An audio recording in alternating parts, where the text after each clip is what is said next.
What's up, world? Steve Jackson back here again with you.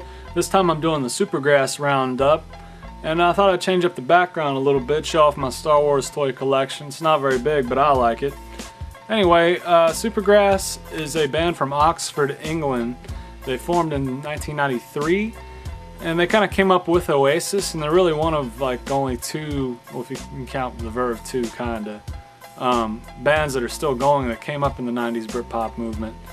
Anyway, the first album came out in 1995. It's called I Should Coco, and this contains the enormous hit Alright. I think it was on the Clueless soundtrack. I don't know.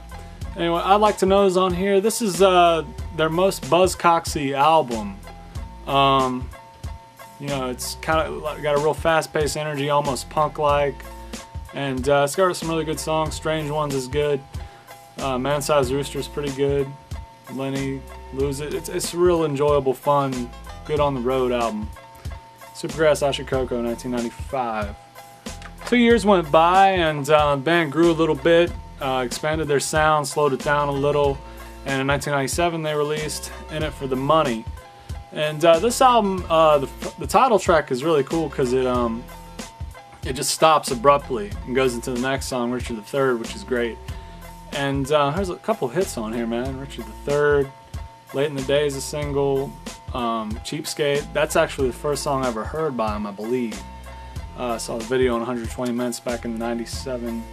Anyway, this is a great album, pretty much from start to finish. Sun Hits the Sky, it's great. And yeah, it's a little slower, still the same thing going on. 2 more years pass and they released the self-titled album, or the Three Green Skulls album as some people call it. This song has the hit everybody's heard. It's called Pumping on Your Stereo. I really don't like it that much.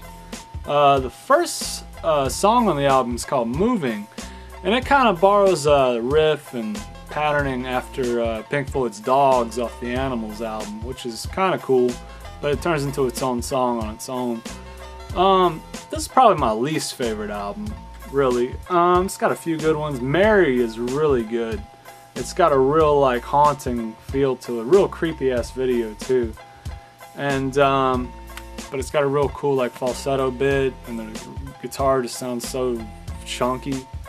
But yeah, this one's it's a pretty good album. Also like Your Love, that's great.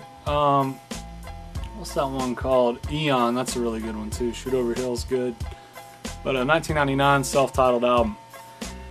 So then 3 years pass, and it's 2002, and Supergrass released my favorite album, Life on Other Planets. Now the front cover is based on some painting, I don't know what, tell me if you know. But this is probably their most well-rounded and my favorite album. And it's got, you know, a great song called Za. Rush Hour Soul is the single. Can't Get Up is good. Evening of the Day, the bass player sings. Grace, kind of a Bowie-ish song. La Song's great. This is just like well-rounded album. You can get it at a lot of shops for like $6, like new. I don't know, I guess there's like a surplus of them. But it's my favorite, Life on Other Planets, 2002. Okay, so, you know, at this point I want to tell you, 3 years past, 2005, they released an album called Road to Ruin. I bought it, don't really like it at all. In fact, my girlfriend has it. She likes it. I don't like it.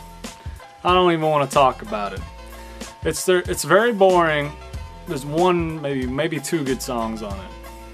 So fuck it, I'm not going to talk about it. So anyway, so 3 more years pass. Here we are, 2008. This is their newest album, Diamond Hoo-Ha Man. And this album's great.